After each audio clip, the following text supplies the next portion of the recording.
Potraviny Kraj vám prinášajú život bez obmedzení. Seriál dialógov o potravinovej intolerancii.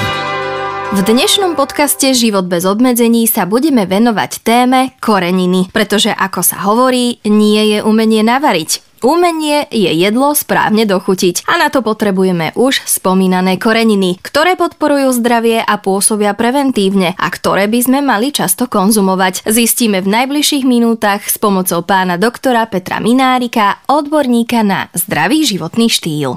Pán doktor, čo sú to vlastne tie koreniny, o ktorých sa dnes budeme počas celého podcastu rozprávať? Aké základné živiny obsahujú a možno na začiatok si tak stručne povedzme, či sú pre naše zdravie prospešné? Koreniny sú mimoriadne prospešné pre naše zdravie a to napriek tomu, že ich konzumujeme v veľmi malom množstve. Spôsobujú v podstate pre nás ako určité ochucovadlo v malých množstvách, ale oni obsahujú aj v malých množstvách pozoruhodné množstvo užitočných látok. Ako sa definujú tie koreniny? Sú veľmi rôznorodou skupinou buď časti rastlín, ktoré môžu byť napríklad korene, pakorene, môže to byť kôra, môžu to byť listy, vňate, kvety, plody, semená alebo ich časti, ktoré v nevyhnutnej miere technologicky sa spracovávajú a využívajú sa v kuchyni na ovplyvnenie chutí a vôní. Ako sa vlastne korenie spracúva pred tým, ako sa dostane k nám spotrebiteľom?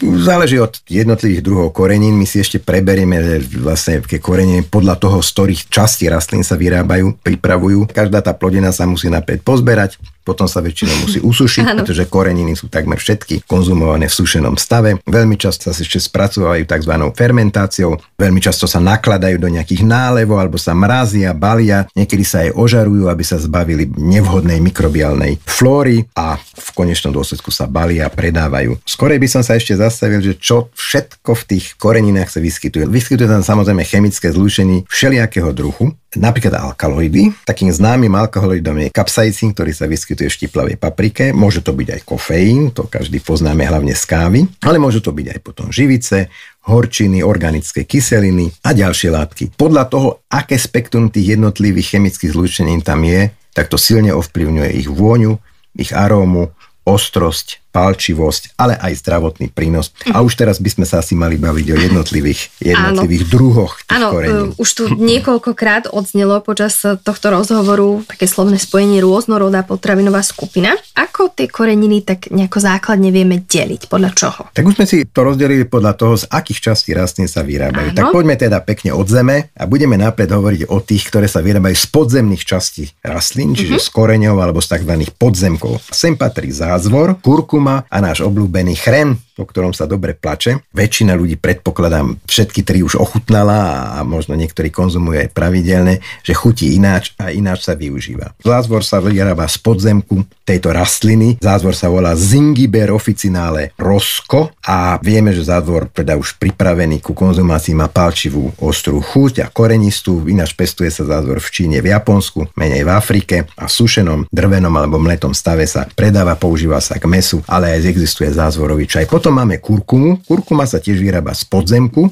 Jedna kurkuma sa volá longa, dlhá, druhá sa volá rotunda, čiže gulatá. A kurkuma je zdraviu veľmi prospešná korenina, ktorá sa používa predovšetkým ako ochucovadlo k mäsu, ale aj v liečiteľstve, najmä v azijských krajinách. A potom náš obľúbený chren, ako som spomínal, to je tiež vyrábané z podzemnej časti rastlín. Rastlina sa volá chren poľný, pestuje sa kadetade aj na Slovensku pochopiteľne a obsahuje synice, taká jedna sa volá sinigrín, má samozrejme veľmi ostrú, pálivú chuť, ale samozrejme keď sa dá do nejakého nálevu alebo sa podáva so smotanou, alebo tak sa tá ostrá palivá chuť zjemní. Takže chren, kurkuma a zázvor, to sú podzemné. To sú koreniny pripravené z tých podzemných častí rastlín. Vyrábajú sa niektoré koreniny napríklad aj z kôry stromov a ak áno, tak ktoré? Tak predovšetkým je to škorica. To je v podstate vysušená kôra vetiev škoricovníka. Škoricovník môže byť čínsky alebo ceylonský. Pre niekoho z mladšej generácie, keby nevedel, čo je to Ceylon alebo kde je Ceylon. Dnešná Sri Lanka sa volá, kedy volala Ceylon. Je to samozrejme aromatická, mimoriadne zdravá pochutina, korenina, ktorá sa používa predovšetkým, vieme, v pečivarskom priemysle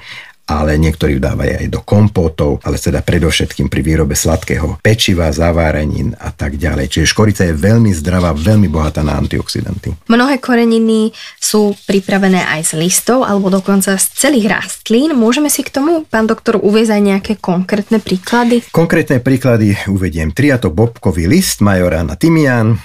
Niektorí ľudia to nemajú radi a bobkový list dávajú stranou. Samozrejme, bobkový sa nekonzumuje ako taký. Je to vysušený list, ktorý má takú horkastú chuť, ale v podstate sa pridáva ako dochucovadlo, napríklad do polievok alebo do niektorých príbarkov, do omáčok. Je pre zdravie určite prospešný. A potom máme majorán a tymián.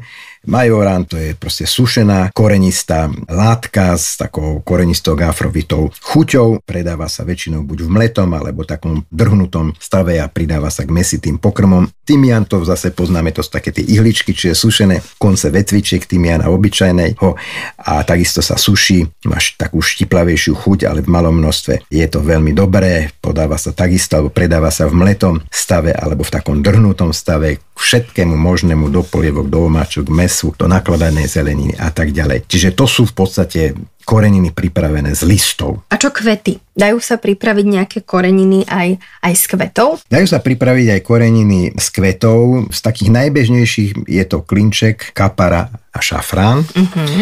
Tak môžem hneď o tom šafráne povedať.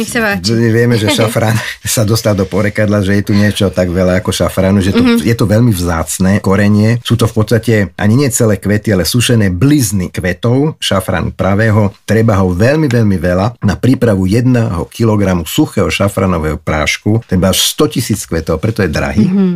A preto sa aj falšuje, že sa pridávajú rôzne iné látky namiesto šafránu v snahe teda získať väčšiu motu. Potom máme samozrejme kapary. Kapary to sú puky. Kapary trnistej. Táto rastlina sa pestuje aj v Európe, najmä vo Francúzsku, v Španielsku, v Taliansku, ale aj v Afrike, napríklad v Alžíri. A tá kapara sa nakladá buď do soli alebo do octu, väčšinou do octu a to veľmi zjemňuje jej chuť. Používa sa samozrejme najmä pri mäsitých pokrmoch, ryby, šaláty, omáčky a tak ďalej. No a klinček sa používa, ten je veľmi voňavý, ja osobne klinček veľmi nemusím, ale viem, že nájdeme to v kompótoch, v niektorých koláčoch, niektorí ľudia to zbožňujú, do čaju si to dávajú, ale je mimoriadne zdravý. Áno, klinček sa pridáva aj do vareného vína. A samozrejme do vareného vína. Odtiaľ ho poznám. Nenapadlo ma to, lebo ja varené víno nepijeme, si radšej dám teda víno vychladené. No. Áno.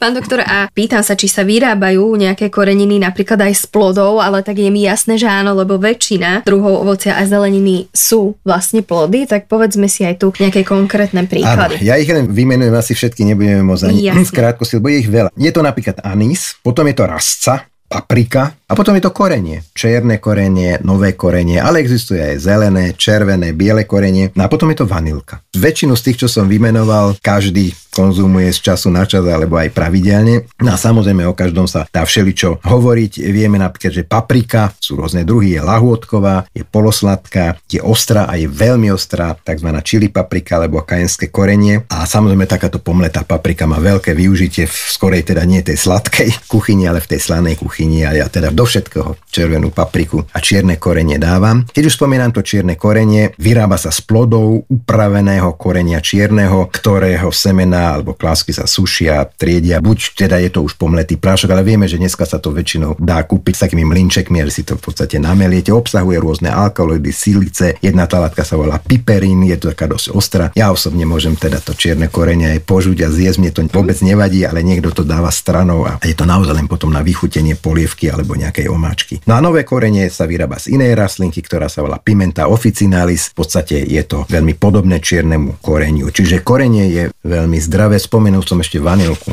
Vanilka sa používa v sladkej kuchyni. Takou hlavnou zložkou vo vanilke je vanilín. Ale vanilín sa dá získať aj synteticky a potom takýto produkt samozrejme aká potravina bude ďaleko lacnejšia. Čiže keď niekto chce mať pravú vanilku a s tým pravým prírodným vanilínom, musí si takýto produkt aj kúpiť. Zostávajú nám, pán doktor, ešte, keď sa pozrieme na rastlinu, semená rastlín. Patria niektoré koreniny aj medzi tieto rastlinné semená? Áno, je to predovšetkým muškatový kvet a muškatový oriešok. Tým muškatový kvet sa používa skôr v cukrárskom a pekárskom priemysle, alebo nielen priemysle, ale aj doma, keď niekto si robí, tak tie muškatové oriešky sa používajú skorej k mesu a je súčasťou rôznych koreninových zmesí. Má takú štiplavú korenistú chuť, mierne horkú, vďaka silici, ktorá sa volá myrisín. Sú to všetko zdraviu veľmi prospešné látky a vyrábajú sa v podstate zo semien. Ten oriešok to je v podstate semienko muškatové a ten muškatový kvet je taký sušený miešok semena. Kečup a paradajkový pretlak, pán doktor, asi nepatria medzi koreniny, alebo patria medzi koreniny, alebo kam by sme mohli tieto dve, ja by som ich nazvala dochucovadlá, zaradiť? Tak najmä deti a mládež si beď z kečupu alebo niektoré bez horčice nevedia predstaviť nič, čo zjedia. V širšom slova zmysle to môžeme naozaj zaradiť medzi pochutiny, priamo medzi koreniny nie, ale aj koreniny sú pochutinami. Takže paradajkový pretlak sa používa teda na výrobu paradajkových omáčok, ale teda ten kečup konzumujeme už v takom stave, akým je. Samozrejme, že sa vyrábajú z paradajok, ktoré sa musia technologicky upraviť, vytriediť, oprať, drviť, sterilizovať, aby boli bezpečné. No a pretláčať, než ten pretlak vznikne, tak sa musí pretláčať, aby vznikla teda homogénna kašovitá hmota. No a musia sa aj teplne spracovať, väčšinou sa aplikuje 90 stupňové teplo po dobu 1 minúty a tým sa zbavia nežiaducich baktérií. Paradajky obsahujú jednu látku, ktorá sa volá lykopén. A lykopén je karotenoid, ktorý má červenú farbu, hlavne preto sú paradajky červené, aj paradajkové pretlaky a kečupy sú červené. No a tento lykopén má antioxidačné vlastnosti a zhodou okolností v tých varených alebo teplne upravených paradajkových produktoch je ten lykopén účinnejší než surových. To je taká zvláštnosť. A čo tá horčica? Horčica, no ja bez horčice nemôžem nič. Ano. Všetkému horčicu, takmer. Máme rôzne druhy horčice. Vieme, že máme horčice, teda tie naše plnotučné, hovorí sa im aj, že sú tzv. Nemeckého typu, ktoré sa vyrábajú zo semienok pomlečného horčičného semienka, bielej horčice a z tzv. Zámelu. To je v podstate kombinácia vody, octu, soli, cukru, prípadne farbivá, ale nemusí byť, a konzervantu. No a to horčičné semienko je samozrejme veľmi dôležité. Ale máme aj kremskú horčicu, ktorá sa vyrába kombináciou horčičných semienok bielej horčice a čiernej horčice. Má takú trošku sladšiu príchuť a je ostrejšia. No a tretia je francúzska dijonská horčica. Je to veľmi stará pochutina, alebo môžeme nazvať aj v širšom slova zmysle korenina, ktorá sa už používala v staroveku. To nie je nič, čo je žiadna nové. Čiže ešte raz plnotučná kremská a francúzska dijonská horčica, ale množstvo ďalších horčic. A kam by sme v tejto súvislosti zaradili ocot? Ocot je tiež pochutina, to nie je korenina v pravom slova zmysle, je to v podstate zriedená kyselina octová a vyrábajú túto kyselinu octovú baktérie, tzv. Octové baktérie, ktoré spôsobujú, že sa vlastne prekvasí etanol, to je vlastne klasický alkohol, etylalkohol na kyselinu octovú. Takže ocot je takisto nevyhnutnou súčasťou a nielen zaváranín a nakladaných uhoriek a všetkého možného, ale sa pridáva aj do potravy a je to teda ešte raz zriedená kyselina octová, ktorá sa vyrobila pomocou baktérií octového kvasenia. Nezasítia, ale jedlu dodajú tú správnu chuť a vôňu. Také sú koreniny, ktoré sa v minulosti používali na to, aby prekryli zápach pokazených potravín a neskôr aj ako platidlo. Taká vysoká bola ich hodnota. Dnes si už bez nich varenie a všeobecne prípravu jedál nevieme predstaviť a netreba opomenúť, že kvalitné korenie je tiež výborné prírodné afrodiziakum. Tento podcast vám priniesol kraj. Moderné slovenské potraviny.